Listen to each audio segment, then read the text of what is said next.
वज़ीर आला पंजाब मरियम नवाज ने प्रिंसिपल अल्लामा इकबाल मेडिकल कॉलेज और जिना अस्पताल के एमएस को ओहदे से हटाने का हुक्म दे दिया।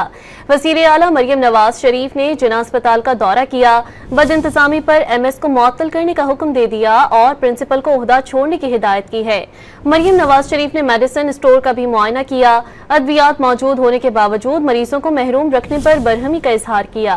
वज़ीर आला ने जिना अस्पताल इमरजेंसी वार्ड का दौरा भी किया। वज़ीर आला ने मरीजों को मिलने वाले नुस्खे और मेडिसिन चेक की।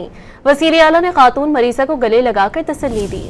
वज़ीर आला पंजाब मरियम नवाज ने प्रिंसिपल अल्लामा इकबाल मेडिकल कॉलेज और जिना अस्पताल के एमएस को ओहदे से हटाने का हुक्म दे दिया। वज़ीर आला मरियम नवाज शरीफ ने जिना अस्पताल का दौरा किया, बदइंतजामी पर एमएस को मुअत्तल करने का हुक्म दे दिया और प्रिंसिपल को ओहदा छोड़ने की हिदायत की है। मरियम नवाज शरीफ ने मेडिसिन स्टोर का भी मुआयना किया। अद्वियात मौजूद होने के बावजूद मरीजों को महरूम रखने पर बरहमी का इजहार किया। वज़ीर आला ने जिना अस्पताल इमरजेंसी वार्ड का दौरा भी किया। वज़ीर आला ने मरीजों को मिलने वाले नुस्खे और मेडिसिन चेक की।